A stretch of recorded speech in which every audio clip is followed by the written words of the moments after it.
Hello, it's Phil Maturano and Pete Lockett here, and we've decided to get together and have a bit of a chat. We've got a lot in common musically. We've always got on very well, performing together and writing together and doing different stuff. And you know, it kind of strikes a chord in both of us, in that we've both studied music from different parts of the world, where we've come from, and have really gone on to employ that in lots of different contemporary settings as well. So we've got a lot in common. And you know, to start us off, Phil, I was just thinking the other day, you know, about things that we have in common, and of course, one of them, in terms of the music that we play and our approach and attitude, is that we both come from very multicultural cities. You know, I come from London and you come from New York, and there are big hubs of multicultural musical activity and lots of different things going on from all over the world. Do you think that's been a big part for you in starting out, your interest and your study of the music in that way, the Afro-Cuban music and your sense? Right. Well, yeah, absolutely. Because back then, I mean, you either played that style or you starved, you know. you, you played everything that came your way back in those days, you know. You got good at whatever style you had to play, and you made, Yeah, you made a living. That's how pretty much how it came about. I this doesn't hurt that you love the music, you know, of course. yeah, definitely helps. Yeah. And for me, it was kind of different in a sense. It was um, very much a lucky, juxtaposition with myself in an event. I just came across an Indian gig. It was Right. Zakir Hussain and Ali Akbar Khan, Uh, and I got turned on to it from that point. But then, you know, with it being such a multicultural city in London, it was very easy to, kind of research and find a great teacher. And right. although, to be honest, that happened kind of accidentally as well. Um, and I mean, how about yourself? I mean, you know, you wanted to learn, or you felt you needed to learn that music or inspired to learn it. You know, how easy was it, you know, finding someone for a start who was Well, teaching you the real stuff and all that? yeah, it wasn't easy at all, actually. I had many teachers, but there was so much like fluff to get through, and there is the cultural aspect. You know, although I'm Latin, I come from a different Latin, you know, whatever country.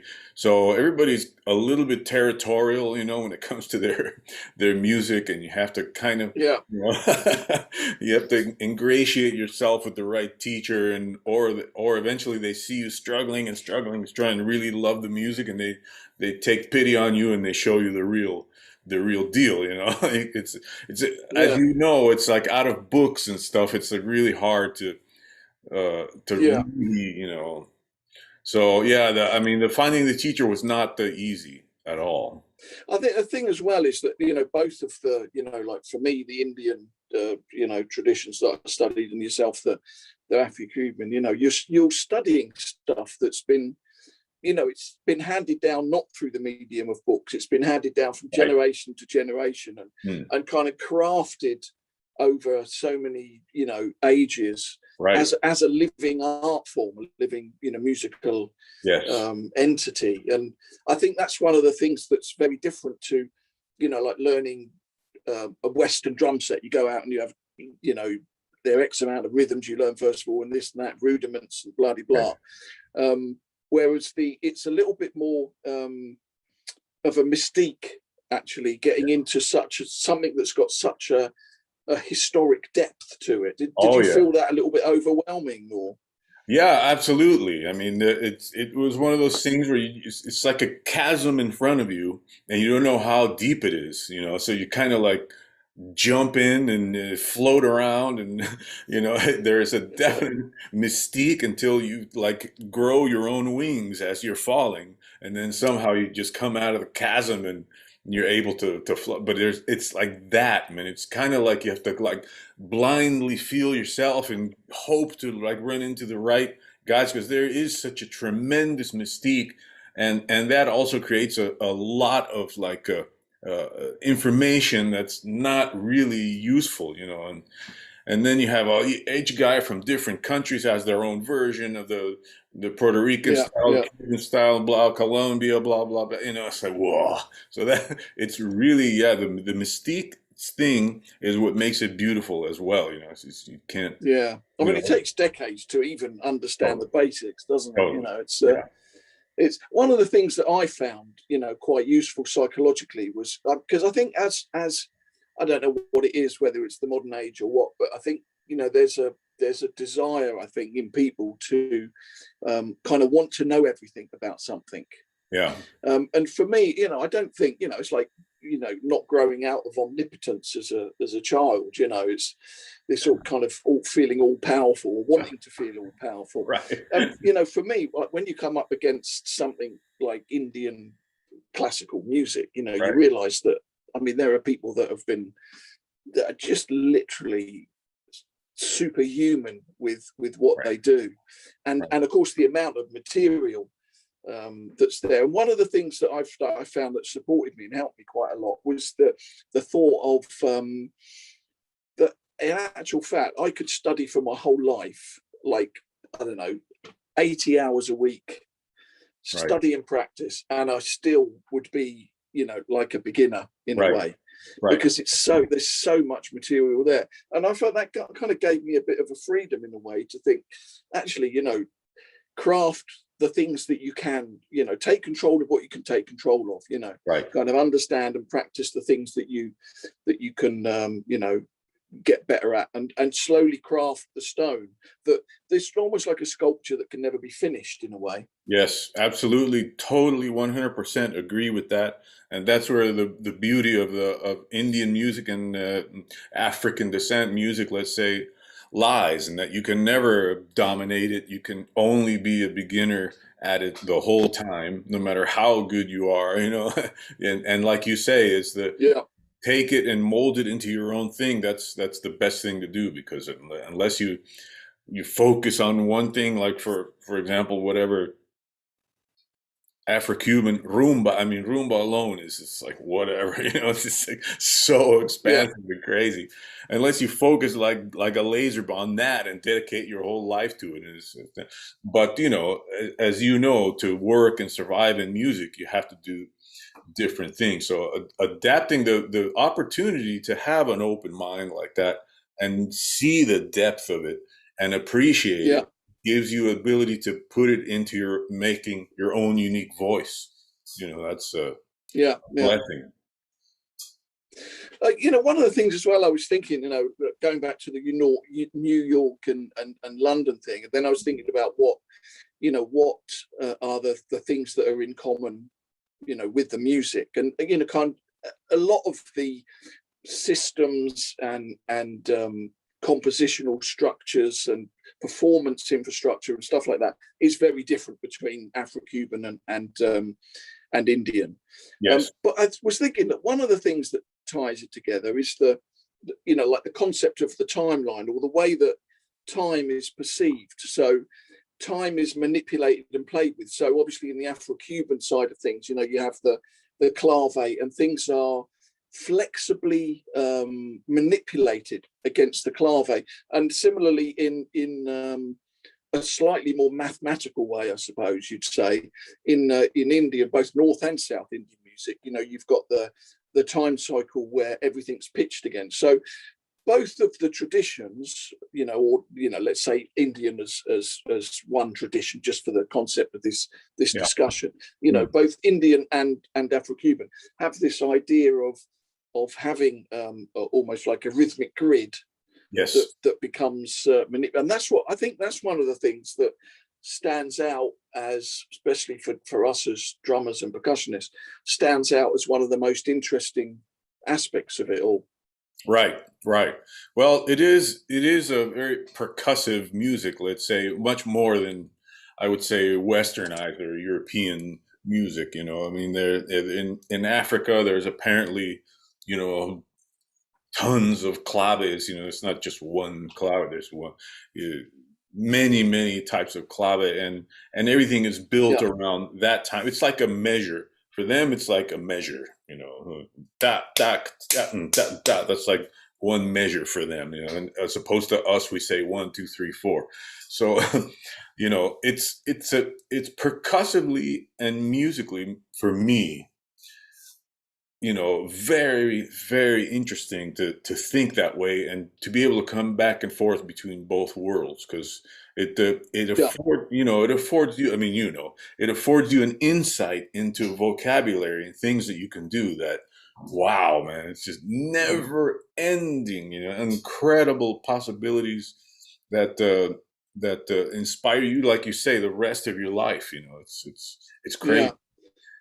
Did you find it easy to explore? Because I mean, another thing that's similar in a way with both traditions Hmm. is the idea of you know, very formal structures. You know, a lot of rules and regulations and do's and don'ts and different things. Did you find it difficult? You know, because obviously to learn it properly, you need to learn all of that infrastructure. Um, did you, you know, did that get in the way at all for you in terms of, you know, being being able to employ some of that vocabulary in contemporary and different settings, and to be able to tap into your own creativity um, through those channels, through all that, you know, technology, so we say, that you've learned from the you know, Afro-Cuban tradition, and employ that in contemporary and different settings. Yeah, it was all a challenge. Every part of it, you know, every step, every step of the way was a challenge. No matter what way you turned, you know, even the social aspect of it all was a deep challenge. And you know, all you can do is like try to enjoy the moment of it Mm. somehow. Let me ask you the same question, because I'm very interested in knowing your side of that story.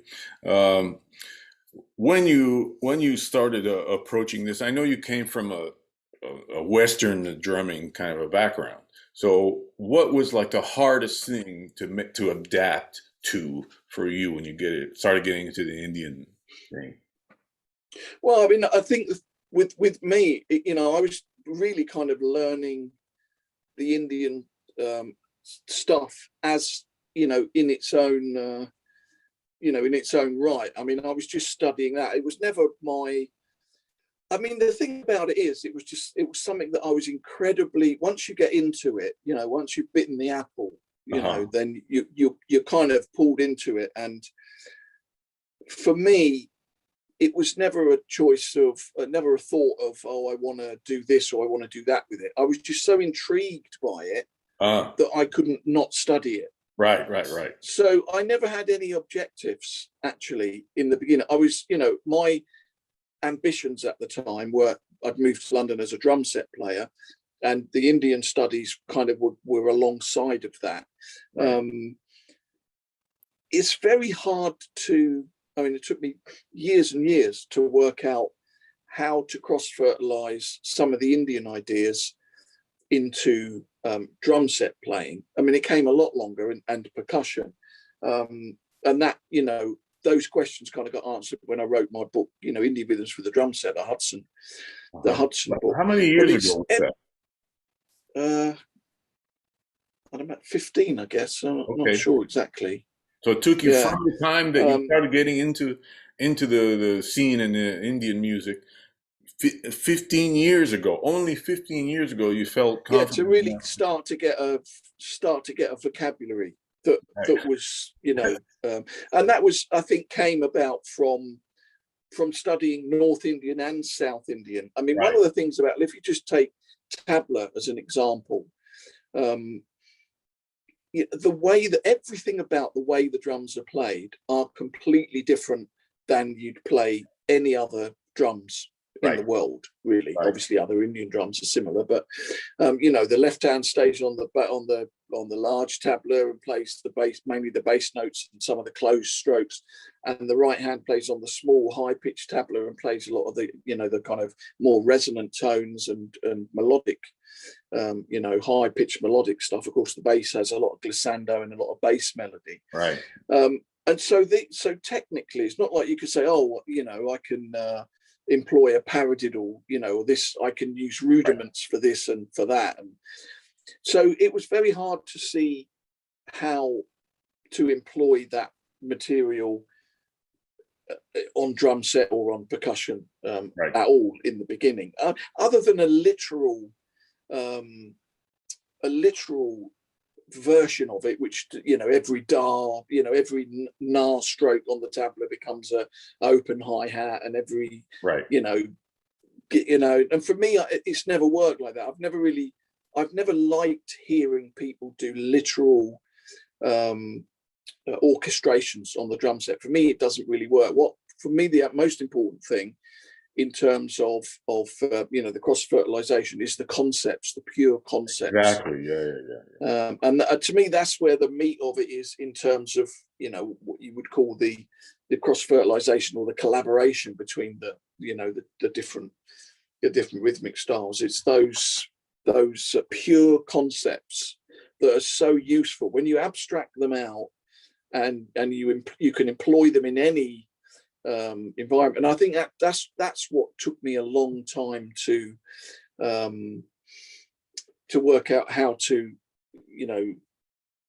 be able to orchestrate some of that stuff on other percussion instruments, because when you're looking at it you're looking at tabla, you're kind of looking at it like that. You're right close up to it. It's like looking at an amazing big painting, but you're right up to just a little tiny part of it, so you can't get the bigger picture. Only when you kind of step away from it a little bit, you can then see how it all fits together. I mean, was that a similar kind of scenario for yourself? Yeah, I mean,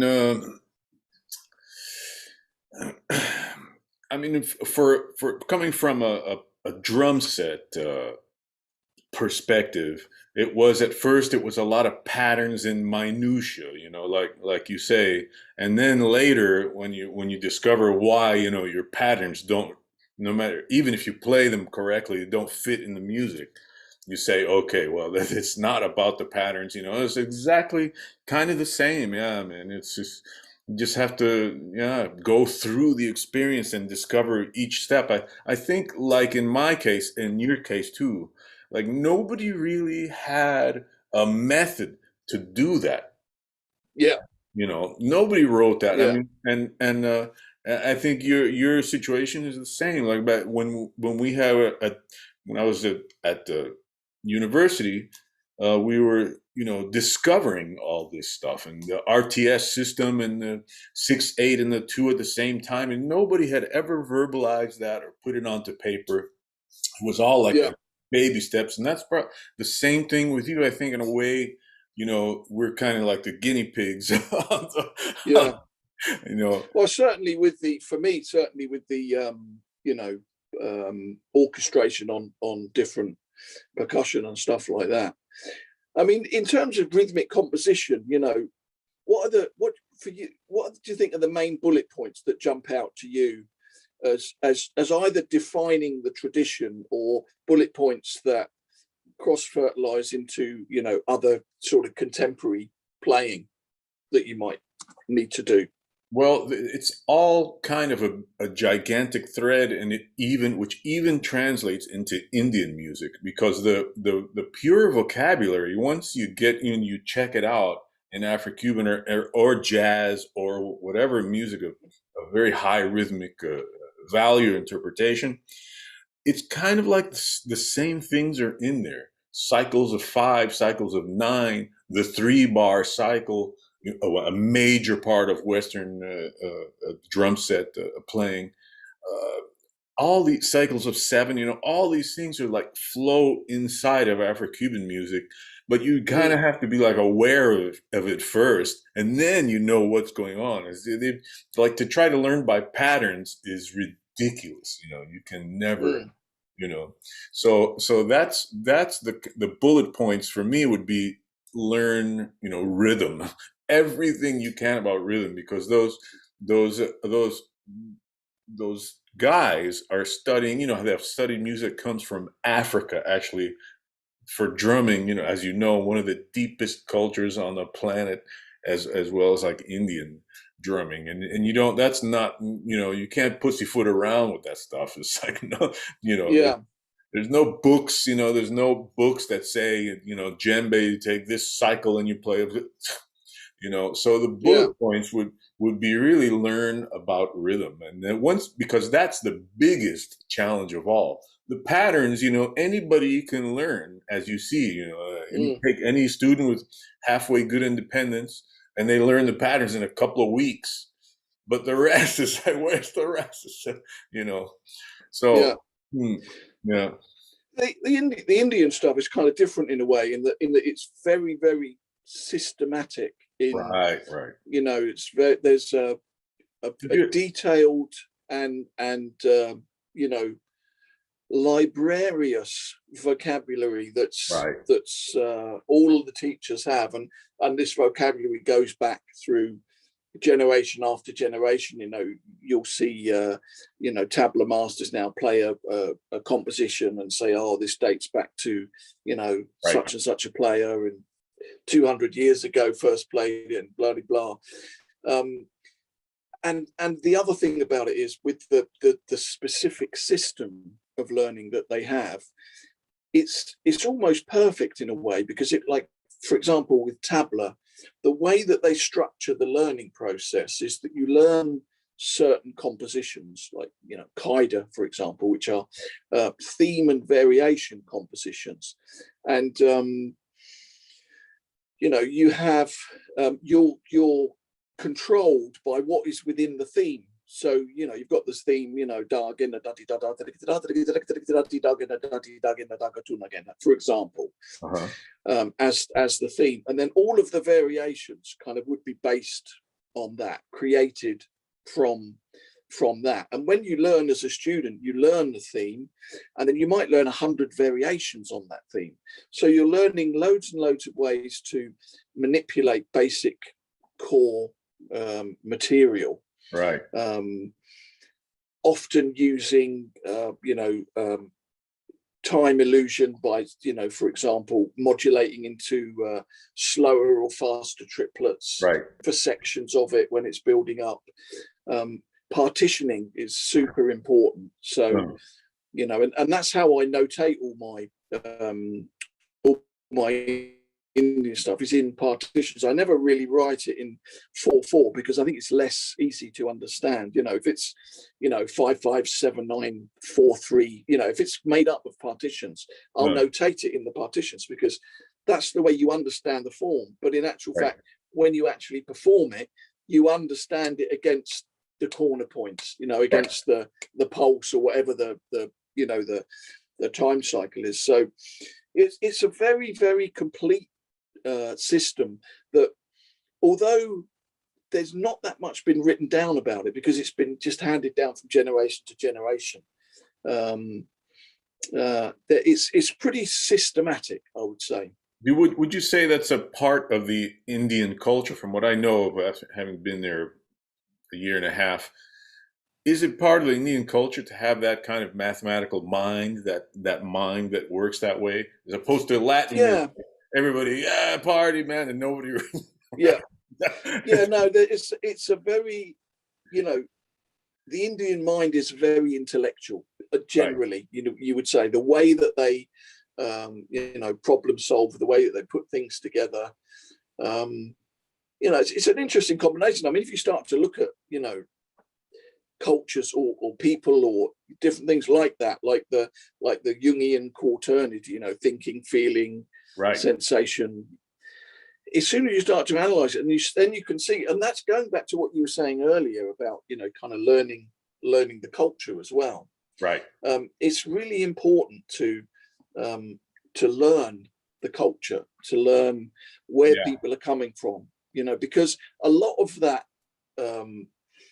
way of living actually ends up in because the music is part of the social environment. You know, Right. music's everywhere in India in the Yeah. same way that it's everywhere in Africa and everywhere in Cuba and Right. Puerto Rico and Yeah. places like that. It's part of daily life in a Yeah. way It that is. it's not really. It's entertainment more in there. So in the West, I think it's more of a commodity. You know, it's something you Right. buy or sell or get successful at, or Right. try and achieve at in a way. Right. But because it's so much part of the culture, so much part of daily life, music there, that it's really important that you at least understand that to a certain Right. certain degree. And of course, the only way to do that is really to be there. Yeah, yeah. I used to think that you didn't have to be in a country to really understand the music, that you could, if you found the right Mm, teacher, you could. And well, in Afro-Cuban music, kind of you can get away with it, but if you have the right teacher. But it sure is nice to be in the mm. culture to learn, the But it comes back as well to what you want to achieve, because um, one of the great lessons for me was someone bought me a present. They bought me, I don't know if you've heard Keith Jarrett's Spirits album. I don't know if I you heard. haven't heard it. Anyway, it's an album. He did it on his own in his garage, and he just Huh. did it. He was, just recording in his garage years and years ago. And one of his friends heard it and said, "Oh, you should release that. It sounds amazing." So he did. It's called Spirits. Now I realize it's a brilliant and amazing album. But anyway, it says Keith Jarrett tabla, which is why this person got it for me. Keith Jarrett tabla. You think, wow, it's going to be. Anyway, what he's doing with it, he's not playing tabla like a traditional tabla player. He's got mallets on it, and he's doing. At the time, I just threw the record away. That's what I thought.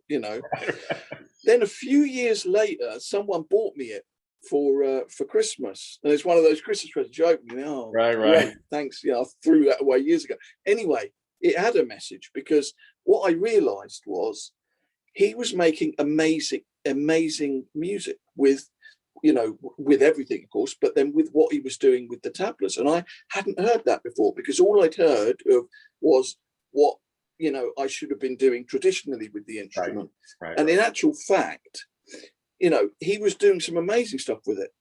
So obviously, I'm not saying everyone go out and get mallets and start, doing that on the tablet. But what it made me realize was that there's no one, in terms of when you're looking at an instrument and a sound, there's no one perspective other than the perspective that you're taking on creatively.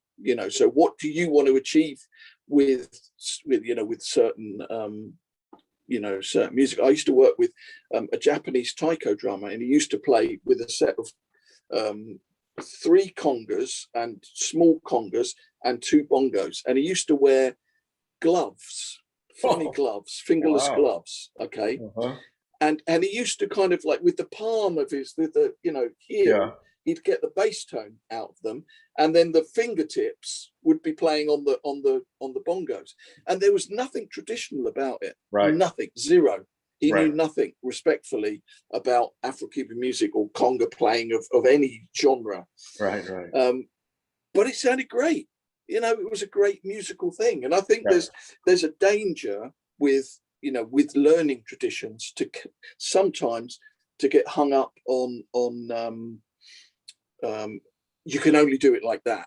Right. So I think, and that's why I think it's important for anyone to have their own, they've got to know what is it you want to achieve with it. I think it's a vitally important question.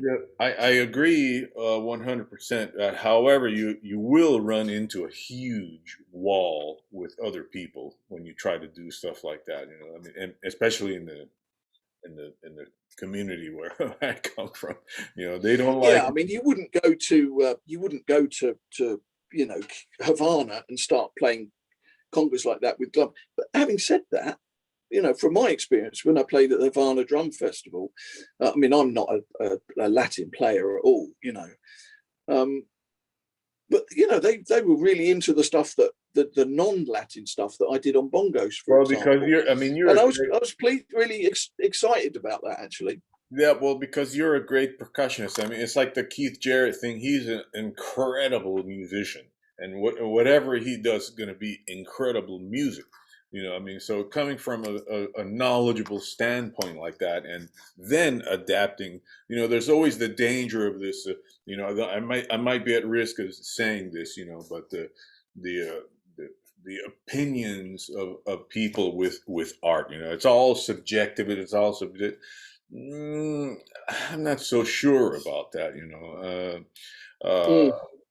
I think if somebody is super skilled, and they take a nursery rhyme, let's say, and play it on tablas and have a concept behind it, and that it could be. But if you're not aware of anything, and you have no awareness at all, and you do the same, not the same, it will never be the same thing, because to have that amount yeah, of depth, like what you're doing I mean, I've played with you quite a bit. I know what you do on bongos, and it comes from a very deep conceptual and musical standpoint. It's not like you just grab some sticks, timbali sticks, and go do do do do do on the bongos, which I've seen yeah, people do, and it's like, what, you yeah, know. yeah. That's So, tragic. Yeah, so I agree. yeah, Yeah, that's why they loved it. I mean, they certainly have that musical perspective, and this perspective of knowledge to decipher what you're doing, and appreciate it, although it doesn't fall in the absolute tradition of you know their music. So it's risky to say that these days. If you say, "Oh, art is subjective," yeah, depends. was it ever your goal to perform, you know, in a specifically traditional setting? Not really. I mean, I always came from a jazz background, so for Yeah, me it was more like my like jazz, and whenever I tried to get into more traditional things, I really felt that there was such a huge cultural, uh, uh, let's say, mystique to it, that when I grew up, I was my parents kind of instilled a really great respect for music, and musicians, and art, and artists. So I never felt like I wanted to step on anybody's toes in religious music. I mean, when you really get into it, it's the religious music of Cuba, and then all that stuff comes from Africa. I mean, we're talking about really very sensitive, culturally sensitive things. So, in the traditional sense, I was really careful of where I treaded and how I got into it. And in jazz, it was no there was none of that. There was like, okay, you know, can you make it swing? Period. That's the end. yeah, yeah. Well, I mean, it's its own genre, isn't it? I mean, it's just got, there's as much cultural, you know, formality in jazz as there is in any music from anywhere in the world, Sure. But I mean, I never, I wanted to learn the detail of the North and the South Indian, Carnatic and Hindustani Yeah. traditions. I mean, in detail, in as much depth as I possibly could. Um, it was never my objective to be, although I have performed in traditional settings a lot in the beginning. It was never my end goal with it. But what Uh-huh. my philosophy was that, for it to and this kind of bore fruit when I did finally go to India and start working with a lot of classical and folk players from the north and from the south, was that, if you've learned it properly, people know that Right. what's going on, Right. and you're not trying to be, like a pseudo Western Indian Right. doing it. Right. One of the things that I found um, they really liked in collaborations in India was the fact that, you'd taken their music and you'd kind of put a different angle on it. You'd kind of Hmm. mixed it up in different ways, and in a way that it was respectful, and it was kind of showed knowledge of the music. It wasn't Right. just like, oh, like you were saying with the bongos, you know, with a couple of sticks and stuff like that. They, you know, they know you've studied it, and most importantly, there's the possibility of an informed musical dialogue between the two, you know, Right. different cultures, if you like, if you want to call it like that. And I think that's one of the core things, is that a lot of times, you know, you'll see a concert, I don't know, an Indian musician and a Japanese musician, for example, or an Indian musician and someone from anywhere. And it's often more of a juxtaposition than it is a collaboration. It's not, because for me, a proper collaboration involves knowing each other's music at least enough to be able to have a dialogue in the middle ground. I absolutely agree. Yeah. I mean, it takes knowledge and time, and that's what makes it beautiful. Yeah. And did you find the way that you listen to music changed the more that you kind of learn of the tradition you were studying? Absolutely. I mean that all came to fruition for me in India. In the time I spent in India, there was such a way deeper appreciation of music than in the West. I mean, like you say, it's just a whole other thing, man. It's when I came back from India, I felt like refreshed, alive, like, wow, man, this is what it's supposed to be. And then I walked into a club in New York and I start feeling the vibe, and I said, wow, jeez, what a difference, and okay, so you can block all of that out and really, listen to what is being expressed and at a concert anywhere, but it's a true pity that the other stuff has to come on top of it, and you have to like push it away. I mean, that does come up in all culture. It comes up in Indian classical music, and anyone who studied Indian classical music will tell you that there's also politics and stuff like that. It's not, and I think that's humankind. I think whatever music making environment you've got, or art environment, whatever you want to call it, there's going to be competitiveness, there's going to be big heads and boasters, so there's going to be people who kind of sit in the back and then come forward and are just like amazing, but they've been really quiet and humble the whole time.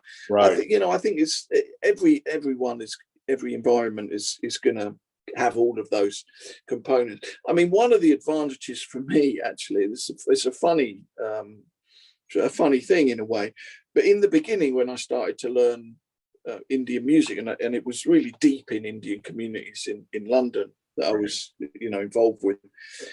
One of the things was that if you're from, I don't know, I'm from Portsmouth actually, but from wherever you're from, you become very accustomed to all of the digs that you can get, all of the sarcasm, all of the comments that you could take the wrong way or not take the wrong way. One of the things that I really liked about the early studies was that people might well have been making jokes about me, but I wouldn't have known it. It was like because it wasn't part of my cultural thing. So it gave me a lot of freedom, in a way, to just.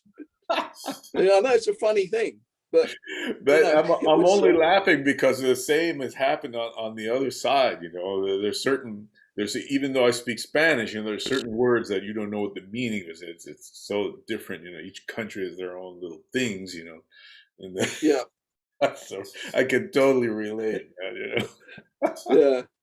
Let me just ask you something, Pete, because I really appreciate you as a player. You've always inspired me. Like the first time I saw you, I remember in Canada, man. We were doing the drum festival out there, and I was just blown away. I was just so happy to see you and hear you, and I just I know I've asked you this before, but what inspired you to take that journey? Because that's a long, beautiful journey, but a lot of students now, they're kind of afraid. They don't have like the this thing that we may have had, but what inspired you to take all that on? Yeah.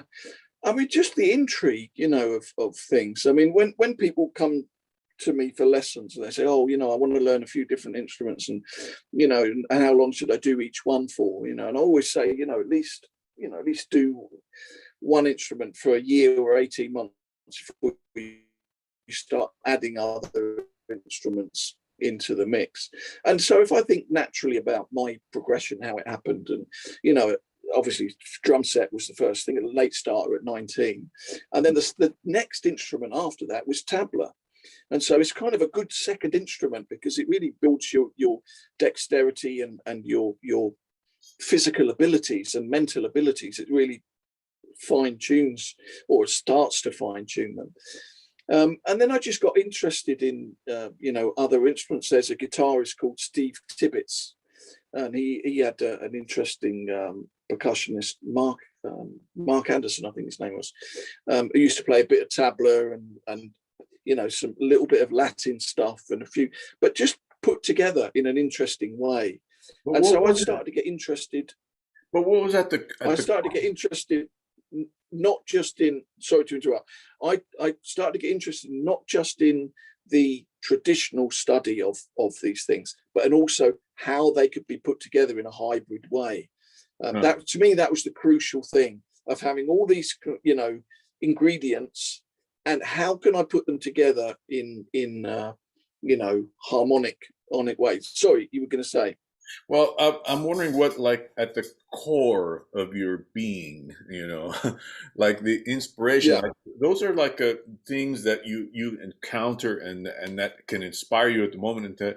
But but I think there's a distinct difference between someone who who has a motivation to take on the depth, of something like that, and someone who just like skims the surface and goes to whatever, you know, yeah, leads a life of, let's say, not so much commitment, because it's almost like being a monk, to some degree, yeah.